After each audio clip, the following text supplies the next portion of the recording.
1492. A los ojos del tiempo.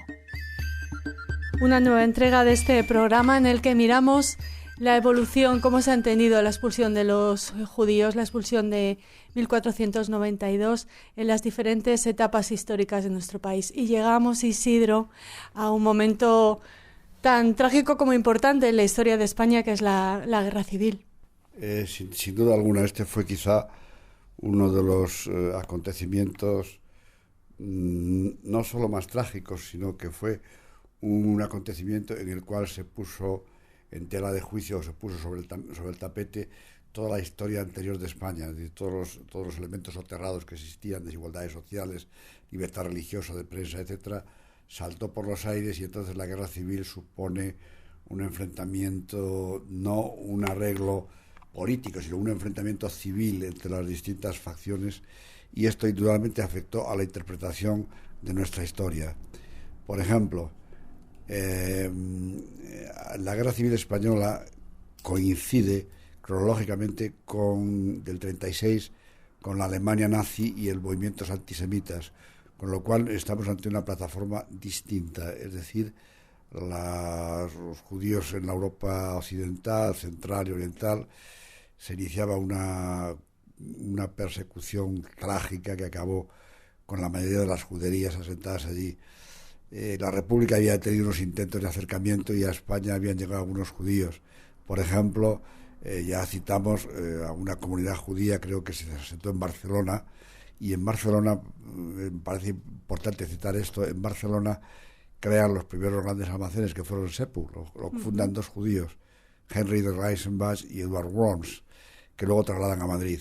Y le digo esto porque, aunque no parece que tiene importancia, la tiene, porque luego los grandes almacenes Sepu de Madrid serán víctimas de los ataques falangistas por un mimetismo que tienen con los alemanes en este sentido. Los movimientos falangistas, algunos, no todos, el caso de Onésimo, por ejemplo, que estuvo en Alemania y consideraba dentro de su ideología la eliminación o el antisemitismo. Por tanto, estos grandes almacenes eran, digamos, una referencia visible, y hay unos ataques. Pero bien, dejando este detalle aparte, vamos a hacerlo lo más sintético posible. Es decir, ¿qué pensaron los judíos de la Guerra Civil Española?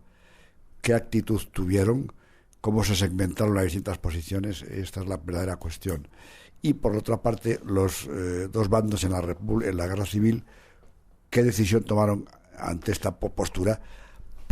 En un principio pareciera que no tenía por qué intervenir, pero el hecho es que se desató el tema judío, y su relación con la historia de España tuvo una referencia permanente. Por ejemplo, casi todas las comunidades judías, los intelectuales, prensa, etcétera, de Europa, apoyan a la República. Apoyan a la República porque pensaban que el otro bando simbolizaba en parte la política de los reyes católicos de expulsión de los judíos, que la vinculaba al nazismo alemán. Entonces, pues todos los intelectuales, empezando por algunos muy destacados, como el caso de Albert Einstein, Walter Benjamin, etcétera, toda esta gente, pues tiene una campaña de propaganda contra el bando nacional y sobre todo de apoyo a la República, porque pensaban que representaban en el fondo una línea de pensamiento, una política y una forma de ver la historia de España acorde con aquellos liberales del 19 y 20 que defendieron el regreso de los judíos. Por contra, la otra parte de judíos hubo, no desdeñable, y esto es una cuestión del norte de África y quizá el norte de Italia, que apoyan a los sublevados. Esto hay que contarlo, porque no es que los apoyen en el sentido doctrinal, no, sino que se vieron sometidos a una presión probablemente por las fuerzas militares, y no les quedaba más remedio que apoyarlos, porque estaban sometidos, era un control militar que se sumó al alzamiento. Por lo tanto, muchos judíos estos colaboran con el alzamiento por una razón, porque les iba la vida en ello, no tenía otra razón. Y además había un sector del judaísmo, en este caso, que pensaba que un triunfo del Frente Popular, comunistas, anarquistas, es decir, ellos mismos podían ser víctimas de la colectivización. Un grupo, no todos, una gran mayoría apoyó al bando republicano, pero en este caso no tuvieron más remedio que apoyarlo, o algunos de voto propio, como el caso de Salama y de alguno más, debido a que pensaban que el bando nacional los protegía porque protegía a ellos, y además caso de triunfar el otro bando, ellos serían unas víctimas de la colectivización, como acabo de decir. En este sentido, se diseñan dos posiciones, que ya las hemos enunciado un poco. Pero luego hay otra intervención de los judíos a favor de la República, y donde aparece transparente ya nuestra visión anterior con la historia de España, que es en las brigadas internacionales. Un libro reciente, no tan reciente ya, de los 80 y tantos, 90, del profesor Arno Lustiger, que titulado Los judíos en España, las brigadas internacionales, etcétera. Hay alguno más, pero este libro es el que más aborda de una manera más exhaustiva la aportación judía al bando nacional, pensando en ese sentido, tiene esa filosofía.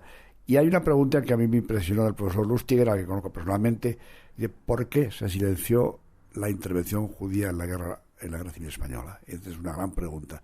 No se menciona casi hasta ahora. Ahora empieza a notar. Cuando en las brigadas internacionales existían unidades judías propias con su propia lengua yiddish, con sus revistas en yiddish, y eran la brigada Ambroski, por ejemplo, era una brigada que eran todos judíos, y además no venían solo con su identidad como polacos, no, eran brigadas judías. En la brigada Lincoln también tenía muchos judíos. Total, se calcula que aproximadamente unos 15.000, 8.000, andan ahí entre 10.000 más o menos. Se calcula que un 15% de los judíos integraron las brigadas internacionales, e incluso judíos que procedían todavía del mandato británico de Palestina. Aquí vinieron aquí. Entonces, es curioso observar cómo muchos de estos judíos pues destilaban un aire romántico de España. Por ejemplo, uno era descendiente de Nachmanides, la famosa disputa que hubo en Barcelona, disputa teológica, y se hablaba de casi toda la prensa argentina, rumana, francesa, etcétera, apoyan a la República. Había pequeños sectores que no, en este caso del norte de África. Pero ¿y cómo afecta, y aquí esto es lo más importante, a los dos bandos? Pues afecta a los dos bandos de una manera para mí bastante importante. Por ejemplo, consideraban al bando republicano como vinculado a los judíos que tuvieron que ser expulsados de España porque eran elementos, con todos estos tópicos que se pone, avariciosos, todas estas historias, que no estaban en la construcción del Estado Nacional. Y hay una obra que lo resume perfectamente, que es la obra de Pemán, El ángel y la bestia.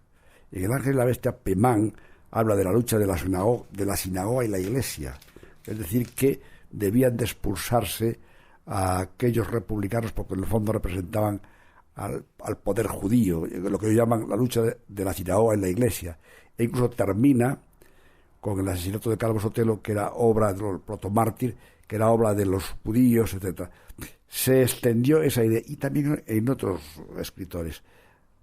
Sería una lista interminable. Los escritores antisemitas, muchos fueron antisemitas de oportunismo, es decir, probablemente por halagar al régimen, etcétera. A mí lo que me sorprendió más fue quizá la obra de Pío Baroja, la que más me sorprendió, Comunistas judíos y de Marralea, que es publicada en 1938, donde habla de los judíos como enemigos de las esencias patrias también. Y me sorprendió también un poco más tarde en la obra póstuma en 2002, Miserias de la guerra, donde habla de los judíos como elementos que estaban en el germen del comunismo, del marxismo, etcétera, etcétera. Sin embargo, Baroja hace una excepción. Los sefarditas los considera superiores a los askenazis. Tiene un aire aristocrático. Y este es un fenómeno que se da mucho en la guerra civil. Considerar a los judíos sefarditas como nuestros judíos. Este es un punto que hay, y que lo veremos más tarde durante el Holocausto y la Segunda Guerra Mundial. La Iglesia también termina. Y solamente ya con esto terminamos quizá esta primera parte. La Iglesia española, en sus encíclicas, hay una encíclica expresa contra la judía, que es la del obispo de León, Carmelo Ballester, que compara a los judíos con los seres diabólicos. Pero casi todas las encíclicas y pastorales de la Iglesia habla de esa mezcla comunismo, judaísmo, todo esto, que se luchaba contra el judaísmo porque fueron aquellos que, y se bendice, se hace referencia a la grandeza de los reyes católicos. Y me sorprendió mucho la cantidad de alusiones que hay a la expulsión de los judíos, vinculándola a la guerra que se estaba celebrando en aquel momento, como si fuera un componente más de la lucha ideológica. Esto es una cosa que nos daría para mucho tiempo, indudablemente, pero aquí hay, y muchos militares, los discursos militares, el más conocidos son los de Millán Astray y de Queipo de Llano. Queipo de Llano quizás sea el más virulento en este sentido. Franco pues era más ambiguo, aunque también tiene algunos discursos que rozan esto, pero yo quiero hacer notar con respecto a Franco dos cosas. Yo he trabajado en el archivo privado de Franco, dos cosas que he encontrado que me producen una cierta... que Franco, yo creo que en el fondo ni era antisemita ni era él, era mantenerse el poder. Entonces, el año 38, Franco hace una declaración a un periodista argentino diciendo más o menos que él quiere un futuro, un régimen en España donde convivan juntos judíos, musulmanes, españoles, el año 38. Apenas un año más tarde, el 39, en el discurso de Navidad, es totalmente antisemita. Es decir, queremos expulsar a unos seres que han sido la destrucción de España y alabamos a los reyes católicos. La razón es muy sencilla, estaba vinculado al nazismo. Estaba ya en el año 40, 39-40, los alemanes tienen unas victorias fulgurantes. En el fondo, él debía mucho a su posición en ese momento y, por tanto, quizás fue puramente estratégico en ese momento. Con lo cual, pues es más, unos meses más tarde, en el año 40,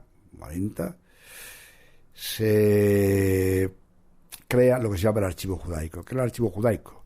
Probablemente fuera por presiones alemanas, no lo sabemos. Pero Jacobo Israel Garzón ha descubierto el archivo, que es una lista de todos los posibles judíos que estén ocultos en España con nombre supuesto. Puede llamarse lo que sea, pero pueden ser sefarditas. La nota, que yo la tengo, se le supone la peligrosidad de su raza, sefardita. Entonces se les busca. Probablemente estos documentos, muchos hayan desaparecido porque de las comisarías de policía y de los cuarteles de la Guardia Civil del norte de España iban al archivo central y muchos ahora probablemente ya han desaparecido, pero existió una red o una política diseñada, sobre todo en la época de Serrano Suñer, para que todos estos judíos que estuviesen ocultos apareciesen fichados, como probablemente fueran las prisiones alemanas del año 40-41. Y aquí nace otra paradoja que me parece que es importante. Perseguimos a los judíos, luchamos contra los judíos, pero no podemos desprendernos de que también procedemos de judíos. Se crea en el año 41 el Instituto Arias Montano, que es el estudio del judaísmo en España. Es una especie de contradicción. Es decir, hay una especie de odio, pero por otra parte hay una especie de recuerdo que esta es una cuestión que está muy, muy latente a través de toda la historia de España.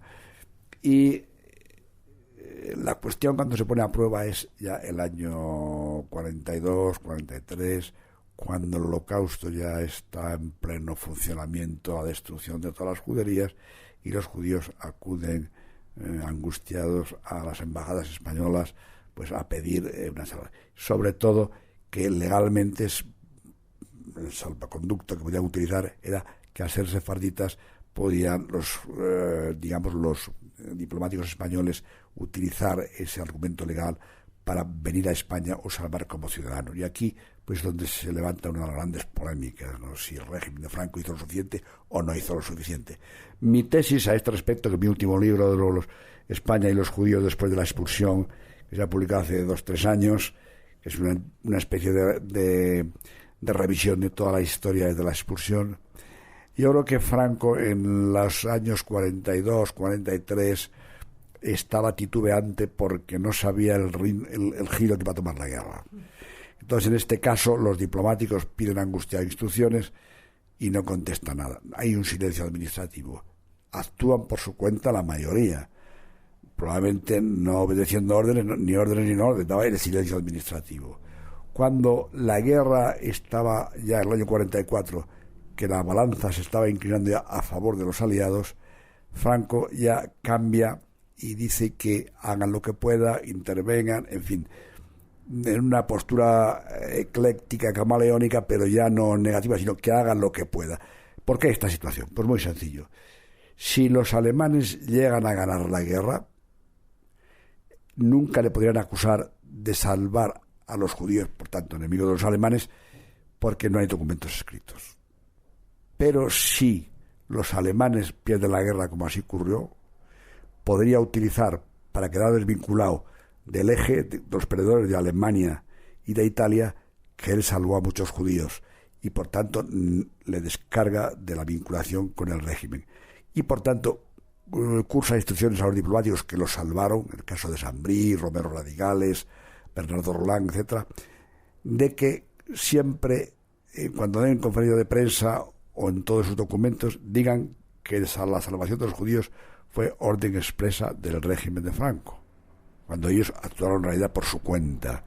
Fue una estratagema a posteriori, cuando las cosas se pusieron peor, porque las Naciones Unidas hace un bloqueo diplomático al régimen de Franco. Entonces este bloqueo diplomático,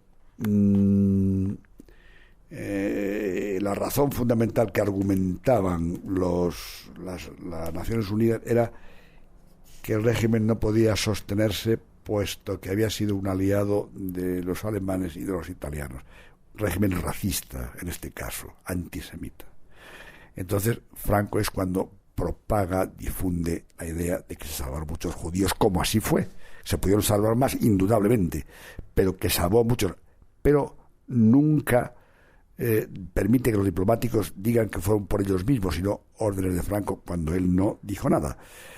Es, digamos, una capitalización del elemento que lo utilizó más tarde para poder desvincularse del cerco diplomático que tenía en las Naciones Unidas.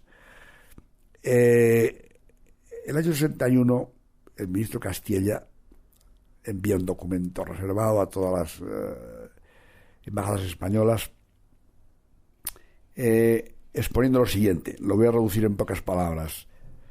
Primero, que el régimen de Franco salvó a muchos judíos, pero que en aquel momento, por las razones que fuesen, el entonces ministro de Exteriores, Serrano Suñer,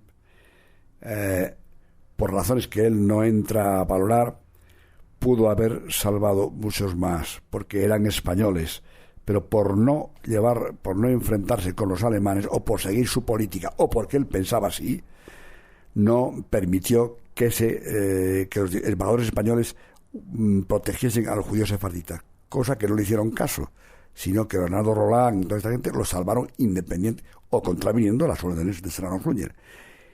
Dice textualmente: una acción más rápida nos hubiéramos podido salvar muchos judíos. Se salvaron muchos, pero pudimos haber salvado más. Hoy día es una política positiva que tenemos para podernos desvincular de que estuvimos vinculados al eje. Es decir, se capitaliza esa situación, está capitalizando. Esta idea, pues, ha tenido, digamos, una polémica terrible, pero hay una cosa que a mí me impresionó, cómo todavía había un antisemitismo subyacente en la sociedad española. Y te voy a decir un hecho que para mí fue revelador. Estamos hablando muy por encima, porque las cosas son mucho más complejas, indudablemente. Y es el siguiente. El año 64, el ministro Castilla recibe de la comunidad judía de Nueva York, concretamente del señor Simón Nissin, que era el presidente, cómo en España todavía existen en los colegios, escuelas, un libro de lecturas que pone Yo soy español.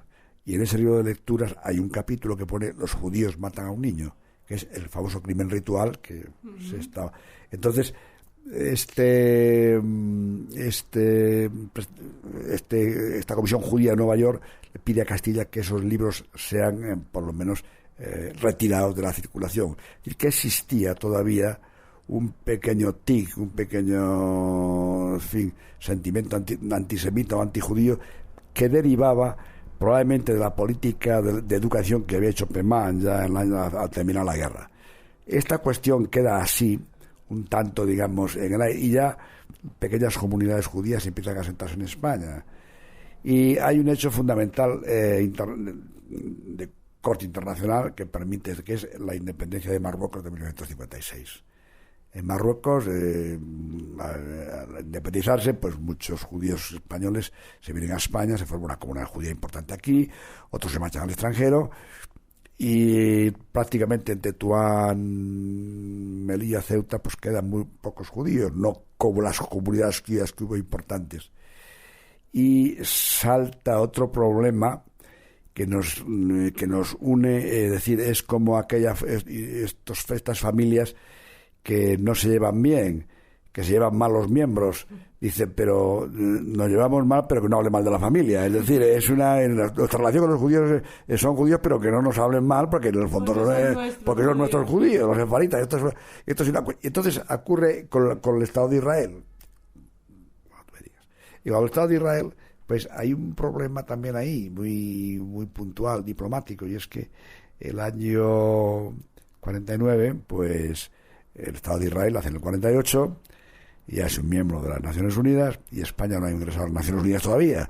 Entonces se presiona al Estado de Israel para que establezca relaciones con España, porque el voto favorable de Israel nos permitiría entrar matemáticamente como miembro de la sociedad, levantar el bloqueo diplomático.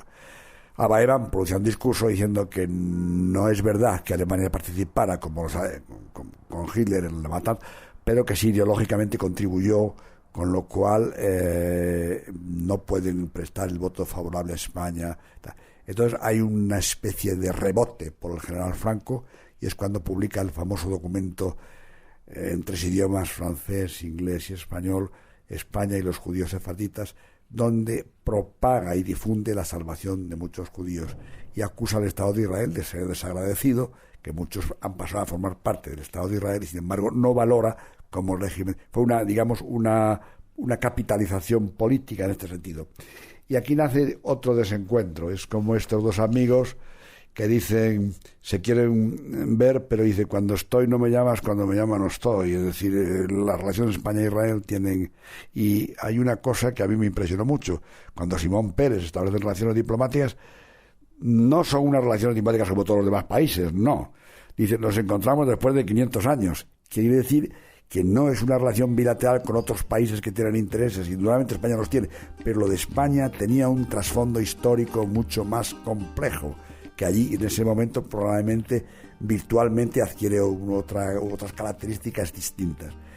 Y ahí empieza otro baile que comentaremos en el próximo programa, ¿te parece? Sí, no te importa. Muchas gracias. Muchas gracias a ti, Isidro. Les convocamos para ese nuevo programa. Hasta entonces.